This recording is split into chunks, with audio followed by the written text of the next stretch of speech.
En nombre del Padre, del Hijo y del Espíritu Santo. Amén.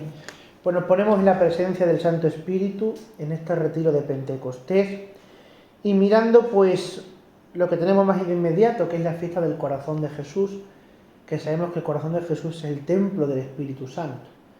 De hecho, por el Corazón de Jesús, cuando se abrió al golpe de la lanza, dice que salió sangre y agua, pero realmente estaba saliendo ya la vida de la Iglesia, y la vida de la Iglesia no es otra cosa que el mismo Espíritu. Así que nos encomendamos a Él, pidiendo al Señor que sople sobre nosotros, sobre nuestras conciencias, nuestros corazones, y que nos inspire esos deseos, esos propósitos que Él sabe que mejorarán nuestra vida espiritual, nuestra vida religiosa consagrada. Gloria al Padre, al Hijo y al Espíritu Santo. Como era en el principio y siempre, por los siglos de los siglos. Amén. Lectura de la profecía de Ezequiel. Esto es Ezequiel 37, 1, 14, ¿de acuerdo? Es el pasaje que vamos a comentar como hilo conductor de toda la meditación. En aquellos días la mano del Señor se posó sobre mí, y con su espíritu el Señor me sacó y me colocó en medio de un valle todo lleno de huesos. Me hizo dar vueltas y vueltas en torno a ellos. Eran innumerables sobre la superficie del valle y estaban completamente secos. Me preguntó: Hijo de Adán, ¿podrán revivir estos huesos? Yo respondí: Señor, tú lo sabes. Él me dijo: pronuncia un oráculo sobre estos huesos y diles: huesos secos, escuchad la palabra del Señor. Así dice el Señor a estos huesos: yo mismo traeré sobre vosotros espíritu y viviréis. Pondré sobre vosotros tendones, haré crecer sobre vosotros carne, extenderé sobre vosotros piel, os infundiré espíritu y viviréis, y sabréis que yo soy el Señor. Y profeticé como me había ordenado, y a la voz de mi oráculo hubo un estrépito, y los huesos se juntaron hueso con hueso. Me fijé en ellos, tenían encima tendones, la carne había crecido, y la piel los recubría, pero no tenían espíritu. Entonces me dijo: conjura al espíritu, conjura, hijo de Adán, y di al espíritu: así dice el Señor, de los cuatro vientos ven, espíritu, y sopla sobre estos muertos para que vivan. Yo profeticé como me había ordenado, vino sobre ellos el espíritu y revivieron, y se pusieron en pie. Era una multitud innumerable, y me dijo: Hijo de Adán, estos huesos son la entera casa de Israel, que dice: nuestros huesos están secos, nuestra esperanza ha perecido, estamos destrozados. Por eso profetiza y diles: así dice el Señor, yo mismo abriré vuestros sepulcros y os haré salir de vuestros sepulcros, pueblo mío, y os traeré a la tierra de Israel. Y cuando abra vuestros sepulcros y os saque de vuestros sepulcros, pueblo mío, sabréis que soy el Señor. Os infundiré mi espíritu y viviréis. Os colocaré en vuestra tierra y sabréis que yo, el Señor, lo digo y lo hago. Oráculo del Señor. Palabra de Dios. Alabamos, Señor.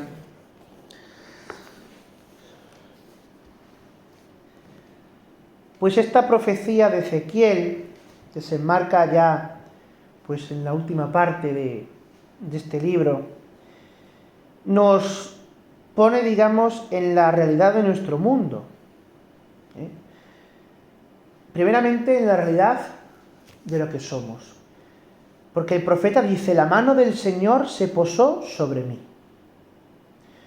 Con su espíritu el Señor me sacó y me colocó en medio de un valle todo lleno de huesos. Esta es la primera idea que vamos a rescatar. La mano del Señor se posó sobre mí, me sacó y me colocó. Porque es una forma de entender nuestra consagración, nuestra vida religiosa, o en el caso del mío, la ordenación, ¿no? Que el Señor ponga la mano sobre mí es una señal de elección. Yo he sido elegido. Y esto lo hemos hablado muchas veces, ¿no? Hay que mirarlo siempre con humildad. No somos elegidos por nuestros méritos, que seguramente no tenemos ninguno. Y seguramente habría muchachos y muchachas mejores que nosotros, y sin embargo el Señor se posó sobre mí. La mano del Señor se posó sobre mí. He sido elegido. Pero no solamente eso, el Señor me sacó, porque además es que nuestra elección no es como la elección de cualquier persona en el mundo, ¿no? Que si quiere en el mundo y puede ser un buen cristiano, un cristiano maravilloso, piadoso, pero no, nuestra elección es que el Señor nos saca. Y nos saca de nuestra familia, y nos saca de nuestras amistades, y nos saca de nuestra sociedad, de nuestras parroquias, de nuestros pueblos, y nos saca el Señor. Y así tiene que ser. Podríamos aquí, ¿no?, hacer memoria agradecida, pues, la primera vez que salimos de nuestro pueblo, que salimos de nuestras casas y fuimos al noviciado, fuimos al seminario, ¿no? Seguramente que era un momento lleno de temor ante aquello que se abría y que nos era desconocido, pero también fue un momento de gran gozo, porque ya se estaba como palpando, ¿no? Ya se estaba haciendo realidad esa maravilla que Dios había elegido para nosotros desde antes de crearnos, desde antes de que naciéramos, ¿no? Pero ahora el profeta da un tercer paso, un tercer verbo. Me colocó en medio de un valle todo lleno de huesos. Es decir, he sido elegido, he sido sacado para formarme en la escuela del Señor, pero ¿para qué? Para una misión. Y nosotros hoy, fijaos, creo que más que en ninguna otra época, por las circunstancias sociales en las que vivimos, estamos ante un valle lleno de huesos. Y fijaos cómo dice el profeta, que los huesos estaban completamente secos, sin ningún aliento de vida. Y nosotros vivimos también en un mundo así, en un mundo que el pecado ha herido, que el pecado ha dado muerte, porque hay mucha gente que está muerta a nuestro alrededor. Y no digo que esté muerta físicamente, ¿no? Eso está en el cementerio y seguramente pues estarán gozando con el Señor o terminando su purificación. No, esa gente que camina, que convive con nosotros en nuestro mundo, pero que están completamente secos. Eso lo podríais ver, ¿no? Vosotros que estáis con niños de todas las edades, con sus padres, con sus familias, cómo están secos. Cómo están secos de vida, cómo están secos de espíritu, cómo están secos de ánimo, secos de salud, secos de esperanza. Cómo hay familias que ya no dicen nada, que ya no inspiran nada. Cómo la belleza de la familia, la belleza del matrimonio cristiano, esto que tanto hablamos ahora en la iglesia, mucho, ¿no? Porque ahora en la iglesia, cada vez que tenemos que decir algo así espinoso, le ponemos el adjetivo belleza, ¿no? O el sustantivo belleza, la belleza de... Bueno, la belleza del matrimonio, la belleza de la familia, pero ¿qué familia inspira belleza? Ese es el mundo en el que estamos. Y lo mismo podría decir de las parroquias. Parroquias secas, feligreses secos, grupos que parecen que han perdido las ganas, ¿no? Y el Señor parece que nos guiña un poco el ojo y nos da un reto. Dice el profeta que el Señor me preguntó, hijo de Adán, ¿podrán revivir estos huesos? El Señor nos está preguntando también a nosotros, ¿no? Bueno, tú que estás en este mundo, que estás en un colegio, que estás en una parroquia, a ver, querida hermana, ¿podrán revivir estos huesos? Querido cura, ¿podrán revivir estos huesos? Y esta pregunta del Señor es importante, porque a veces el problema no es que donde nos encontramos estén secos, sino que nosotros caigamos también en esa sequedad, que nosotros nos volvamos apáticos, que nosotros también perdamos como la esperanza, ¿no?, de que las cosas pueden cambiar, que perdamos la ilusión en las obras apostólicas, que perdamos la ilusión por evangelizar. Benedicto XVI tiene una frase, o al menos se lo han atribuido a él, ¿no?, se decía que los cristianos estamos en este mundo para que el nombre de Jesús Nazareno siga resonando en la sociedad. Y solamente eso merece la pena. Solamente que el nombre de Jesús esté en nuestros labios y resuene y sea comunicado a otros, eso es algo que merece la pena. Nosotros, pues por desgracia, ¿no?, tenemos un defecto de nacimiento, un defecto de fábrica, que es que no nos podemos meter en las cabezas de los otros. Si pudiéramos meter en la cabeza de los otros, abrirles un boquete y meter nuestras ideas, ¿verdad?, y amasar su cerebro hasta que tuvieran la forma que nosotros queremos, pues todo sería mejor. Pero como el Señor no nos hizo así de perfectos, pues también dependemos, o nuestro límite en la evangelización está en la libertad del otro. Pero nosotros tenemos que tener ese ánimo de anunciar siempre a Jesús. Por eso esta pregunta digo que es un reto. ¿Podrán revivir los huesos secos? ¿Podrán revivir los alumnos que tienes a tu cargo? ¿Podrán revivir sus familias? ¿Podrá revivir el pueblo? ¿Podrá revivir la parroquia? ¿Podrá revivir la iglesia? El profeta le dice a Dios: Señor, tú lo sabes. Bueno, esto es una pregunta, es una respuesta que compromete a poco, ¿no? Porque solo Dios sabe qué maravillas puede sacar de algo que a nosotros quizás nos parezca pues que es una cosa, un desierto yermo, algo que es difícil que crezca la vida. ¿Cuántas veces ocurre que conoces a un alumno del que tú esperas bastante poco y luego te sorprende en un momento dado, ¿no? Dices, bueno, si este muchacho no prometía nada, que es un fracaso, y luego resulta que es ejemplar por otras cosas. Quizá a lo mejor no por lo académico, pero sí por otras cuestiones, ¿no?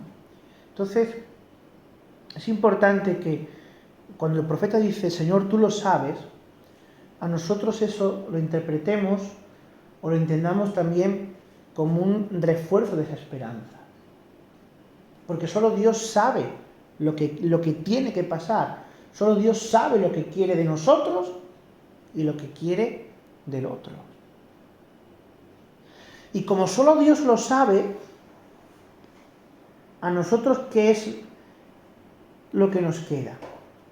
¿O cuál es, creo yo, la actitud que debemos tomar? Bueno, pues lo dice el cardenal Sará en su primer libro, Dios o Nada.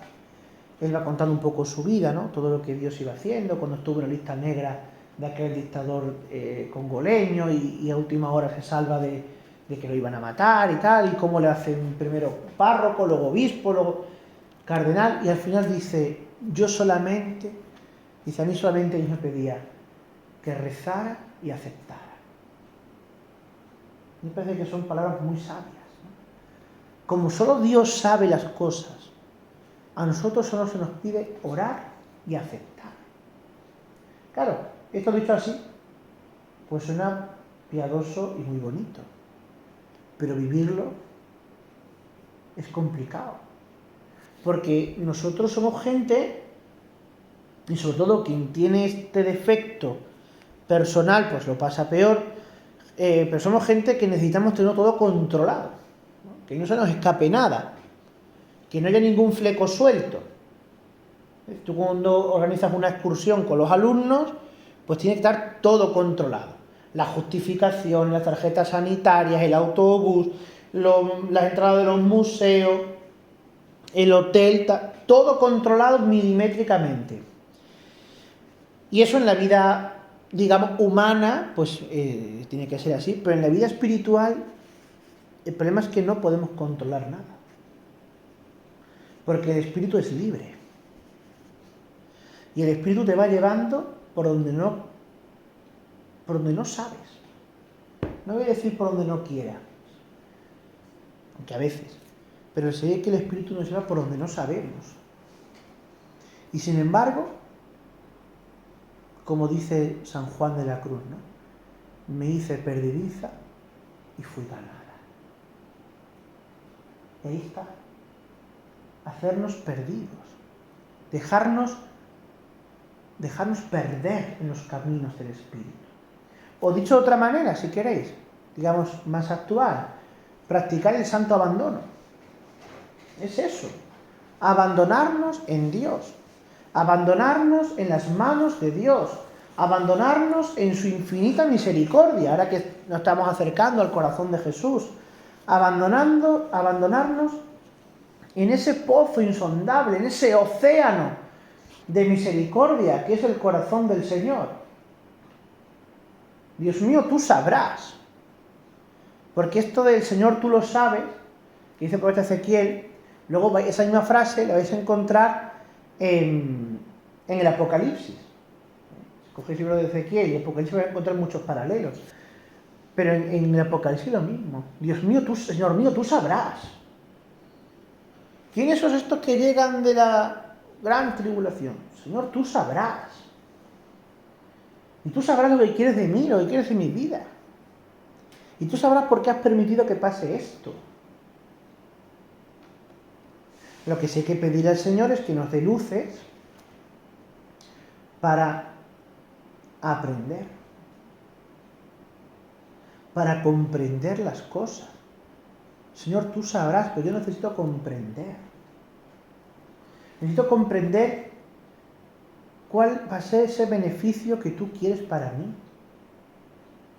Porque yo solamente veo huesos secos, veo muerte, veo pesimismo, veo desesperanza. Pero tú, Señor, tú sabrás. Tú sabrás lo que ves en ese niño, lo que ves en ese joven, lo que ves en esa familia, en esa abuela. El Señor sabe. Y fijaos, ahora viene, porque todo esto, digamos, es como el contexto, ¿no? Ese contexto en el que nos movemos y en el que nuestra misión tiene que desenvolverse. Elegidos, sacados, puestos en medio de este mundo, pero ahora el Señor ya nos va a decir cosas concretas. Y lo primero que le dice el Señor al profeta es: pronuncia un oráculo sobre estos huesos y diles: huesos secos, escuchad la palabra del Señor. Nosotros vamos aquí para que todos los que se acerquen a esta casa, todos los que se acerquen a mi vida, escuchen la palabra del Señor. La predicación de la Iglesia, la predicación del Evangelio, sigue teniendo fuerza, sigue dando vida, porque no es nuestra, es del Espíritu. Y no me refiero a que alguien venga y tú le recites un salmo o un versículo del Evangelio, ¿no? Ojalá. No. A veces ese Evangelio está traducido en un consejo, en una palabra oportuna, en un gesto, en una mirada. Nosotros tenemos que ser evangelio vivo. Y fijaos que esto no son palabras mías, que esto son palabras del Concilio Vaticano II, cuando en Perfecte Caritatis, ¿no?, en esos principios de la adecuada renovación de la vida religiosa, dice que como quiera que la primera razón de ser de la vida religiosa es el seguimiento de Cristo, ese tiene que ser tal cual lo propone el Evangelio. Y por tanto yo tengo que ser evangelio vivo. Y esto la Iglesia lo ha tenido claro siempre. Yo no sé ahora los libros de religión cómo están, pero hace años se decía que las tres religiones del libro eran musulmanes, judíos y cristianos. Eso es mentira. Nosotros no somos religión de un libro. Porque para nosotros un libro es prescindible. De hecho, en la liturgia de la Iglesia nunca se levanta el leccionario de la misa. Y los curas que lo hacen, pues lo hacen mal, pues no tienen ni idea de lo que están haciendo. Solo se besa el Evangelio, no se besa la lectura del profeta Ezequiel. Ni se inciensa los salmos o las cartas de Pablo, se inciensa el Evangelio. Se besa el Evangelio. ¿Por qué? Porque nosotros somos una religión que nace del seguimiento de una persona. Dad cuenta que hasta que no se hace la redacción y la codificación del Evangelio, para San Pablo, por ejemplo, el Evangelio es una fuerza viva que se derrama del cielo y es salvación para todo aquel que acoge el nombre de Jesús. Y eso tenemos que ser nosotros, Evangelio vivo. Pero claro, para ser Evangelio vivo, yo tengo que pasar ratos largos ante Jesús. Yo tengo que hacer lección divina. Yo tengo que clavar mis ojos en las páginas del Evangelio. Y dejar que Jesús me hable. A mí el tiempo litúrgico que más me gusta de la Iglesia es el tiempo ordinario. Porque no se celebra nada. No es como el Adviento, ¿verdad? Te preparas para la Navidad es muy bonito, el Niño Jesús, ande la Marismonena, la Cuaresma para la Semana Santa para la Pascua, resurrección, muerte del Señor, todo. Muy bonito, bien. Pero tiempo ordinario, ¿qué se celebra en tiempo ordinario? Nada. Y sin embargo, el tiempo ordinario es el tiempo de la configuración con el Señor. Es el tiempo en que domingo tras domingo vas haciendo una lectura lineal del Evangelio, el que toque ese año, según el ciclo, y es como si tú pusieses a los pies del Maestro, a los pies de Jesús como el discípulo del Maestro, y te dejases instruir por el Señor. Cada domingo del tiempo ordinario es un milagro, es un discurso, es una parábola, es una controversia y es una enseñanza preciosa, sin otro fin más que déjate instruir por el Señor. Por eso, huesos secos, dice el Dios que le diga al profeta, huesos secos, escuchad la palabra del Señor. Porque yo te voy a dar a ti el Evangelio, querido niño, querido joven, querida familia, te voy a dar el Evangelio. Y sigue diciendo, así dice el Señor a estos huesos, yo mismo traeré sobre vosotros espíritu y viviréis. Porque os dije antes, que la predicación de la Iglesia es viva y es eficaz porque viene dada por el Espíritu Santo. El Espíritu Santo es el Señor y dador de la vida. Y cuando tú pronuncias ese oráculo, ese consejo, o recomiendas una cita del Evangelio, que también hay que hacerlo, o por WhatsApp le pasas un comentario, una frasecita, el Espíritu Santo está actuando ahí. Y el Espíritu Santo va a hacer que esa persona se llene de Dios, tenga una luz, tenga un consuelo, aunque sea momentáneo. Pero el Espíritu Santo actúa. Porque eso es Pentecostés. Me lo habéis escuchado decir muchas veces que Pentecostés no es un hecho del pasado. No es un pasaje del Evangelio que ocurrió en la estancia más alta de un cenáculo de Jerusalén. No. Pentecostés comenzó hace 2000 años con la muerte del Señor en la cruz, que fue primero el envío del Espíritu. Con su resurrección la mañana de Pascua. Con el don del Espíritu Santo en Pentecostés. Pero Pentecostés lleva 2000 años animando a la Iglesia. Como hace 2000 años, Pedro sigue predicando desde la ventana del cenáculo. La Iglesia sigue predicando como aquellos apóstoles primeros. Y mucha gente que lo oye acaba diciendo, ¿qué tenemos que hacer? Eso es impresionante, ¿verdad? Cuando uno ve el hecho de los apóstoles y después de aquel discurso de Pedro, dicen aquellos judíos, ¿qué tenemos que hacer? Arrepentíos, creed en el Señor Jesús y bautizaos.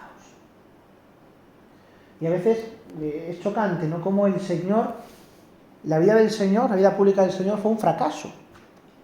¿Cuántos creerían con el Señor?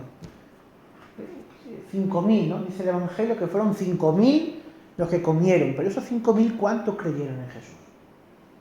No había 5.000 personas en el Calvario, no había 5.000 personas.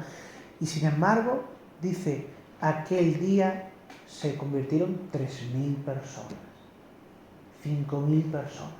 Bueno, no sé si fueron más o fueron menos, pero cuando Lucas da ese dato es para decirnos, ojo, el Señor vino a este mundo a predicar y sigue predicando en su iglesia. Y está haciendo eficaz la labor de su iglesia. Y el Espíritu Santo se da en la iglesia. Y solo se recibe en la iglesia.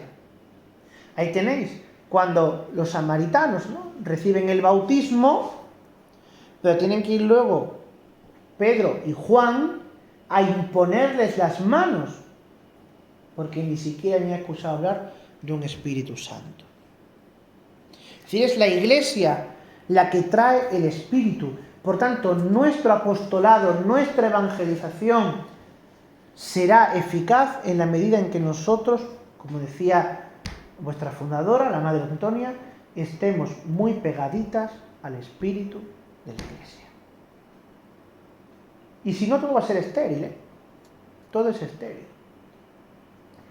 Cuando uno se quiere predicar a sí mismo, pues no vale para nada. Porque nosotros no somos nada. Sin el Señor no somos nada. Eso tienes que meter esto en la cabeza.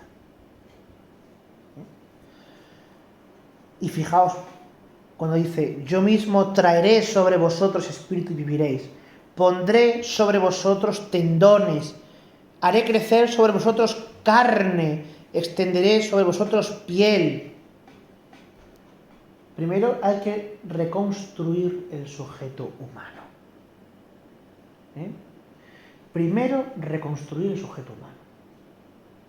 Eso lo decía siempre nuestro querido y recordado don Florián. Primero, reconstruye el sujeto humano. Porque fíjate lo que dice, ¿no? Dice, dice un poquito más adelante, profeticé como me había ordenado, a la voz de mi oráculo hubo un estrépito, bueno, como en Pentecostés, un estrépito, se juntaron hueso con hueso, tenían tendones, piel, tal, pero no tenían espíritu. Primero, el sujeto humano, la persona. El otro día, hablaba yo con un chico, hay una renovación carismática, ¿no? Y tiene una historia de vida un poco así, estas cosas que a veces pasan en la iglesia, ¿no? Me dice, es la primera vez que un cura me trata como una persona. Primero, la persona. Que tendrá debilidades, que tendrá aciertos y tendrá fallos. Personas que lo primero que querrán es echarte encima, pues, toda la bilis que llevan dentro y que llevan acumulada. Y te dirán, la iglesia es lo peor del mundo y las monjas son las más malas porque roban niños y los curas son unos malvados porque son pederastas. Y tienen que soltártelo. Y te lo tienen que soltar, ¿eh? Ya está.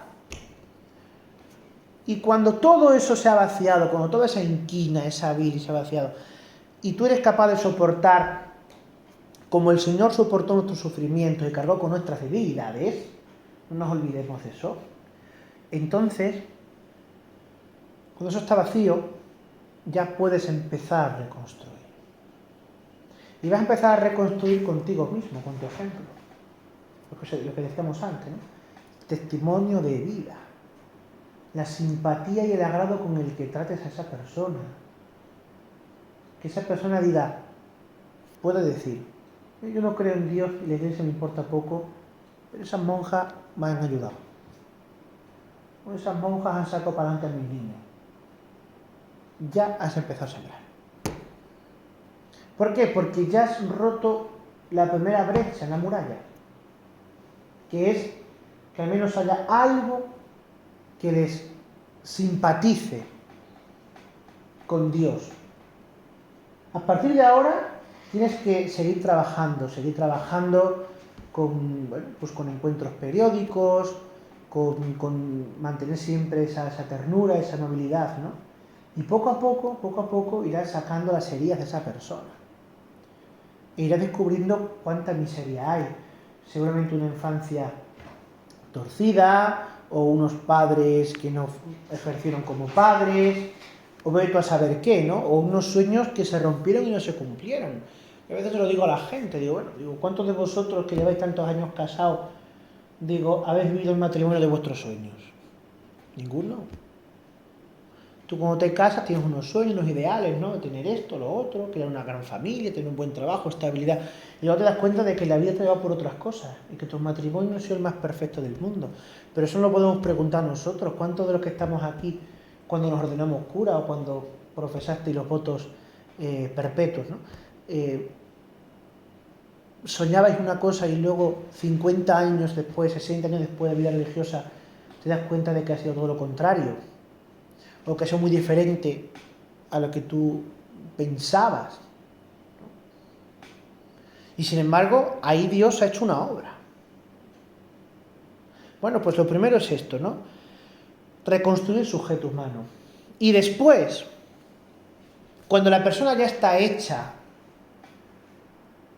cuando tú esa persona has dicho, no, es que tú para mí eres importante, porque eres una persona humana, porque eres un hijo de Dios, porque eres un igual a mí, entonces, dice Dios al profeta, conjura al espíritu, conjura, hijo de Adán, y di al espíritu, así dice el Señor de los 4 vientos, ven espíritu y sopla sobre estos muertos para que vivan. Ahora sí, ahora verás cómo Dios puede morar en esa persona. Cuando esa persona ha sido sanada, digamos, en la parte psicológica, en la parte biológica. Y eso ha sido un trabajo duro. Pero entonces, cuando tienes el sujeto humano, entonces sí, siembra la semilla del Evangelio. Y dile, tú eres hijo de Dios. Y Dios te ama. Y coge su vida. Él no será capaz, pero tú, que tienes experiencia de Dios, que eres evangelio vivo, que pasas ratos de lectura de la palabra de Dios y ratos ante el sagrario, entonces tú podrás coger a esa persona y hacerle, no voy a decir con esta terminología, hacer una lectura creyente de su propia vida.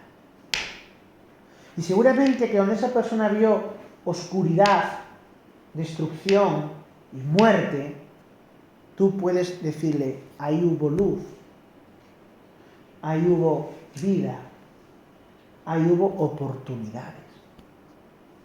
Porque a veces las personas no son capaces de descubrir que Dios está en medio de la miseria que viven. Yo creo que es una experiencia muy humana, muy común, ¿no? ¿Cuántas veces nosotros tenemos un problema, del tipo que sea, ¿no? Y nos cerramos en ese problema. Y quizá la solución luego es muy fácil. Alguien te da como una clave, ¿verdad? Y dices, pues esto. Pero tú estás día y noche, dándole vueltas y vueltas y vueltas. Bueno, en realidad espiritual es igual. Gente que no es capaz de ver a Dios, pero necesita una mano amiga que le haga ver que Dios siempre está ahí. Que Dios se ha hecho presente, que Dios no ha abandonado en ningún momento a su vida. Profeticé como me había ordenado, vino sobre ellos el Espíritu, revivieron y se pusieron en pie. Es el hombre nuevo, el hombre libre, el hombre que tiene a Dios. Y ese es el Pentecostés, queridas hermanas, para nosotros. Ese es el Pentecostés de la vida religiosa. Por eso yo creo que de las cosas más acertadas que se han hecho en los últimos años de la vida consagrada, esto es una opinión mía, es cuando el Papa Francisco, ¿no?, define a la vida consagrada como profecía. Porque eso tiene que ser la vida consagrada. Profecía y profeta. Que avive los cuerpos. Que reconstruya sujetos humanos destruidos. Que sea capaz de aguantar los embates de las olas de este mar embravecido que tenemos en este mundo. Y que aún así sea capaz de mantener la paz y el gozo de saber que Dios nos ha puesto aquí para eso. Y que ese es el secreto de nuestra felicidad. Que a nosotros no nos hacen felices las cosas de este mundo. Y si a alguien le hace felices las cosas de este mundo, lamento deciros que tiene un problema. Problema gordo. A nosotros no nos hacen felices las cosas de este mundo. A nosotros solamente nos hace felices tener a Dios. Tener a Dios. Esta mañana leí un texto del Catecismo Romano, el Catecismo de Trento, ¿no? Que cita el Catecismo actual de Juan Pablo II, ¿no? Está en el prólogo del Catecismo y dice el Catecismo de Trento: el maestro tiene que hacerse uno con sus discípulos para ganar a todos, adaptarse, porque tiene cada uno pues una forma de ser, una forma de entender. Dice, pero aparte de toda la doctrina, de saber lo que tienen que hacer, lo que tienen que esperar, lo que tienen que creer, aparte de todo eso, lo importante, dice el Catecismo de Trento, es que sepan que el amor del Señor está por encima de todo. Creo que eso es maravilloso. Saber que a pesar de todo, el amor de Dios, es decir, que Jesucristo te ame, está muy por encima de los peores pecados que puedes cometer en tu vida. Que Jesucristo te ama de manera infinita. Pero es que, hermana, hay mucha gente que esto no lo sabe. Hay mucha gente que no sabe porque nadie le ha dicho nunca, oye, tú eres hijo de Dios.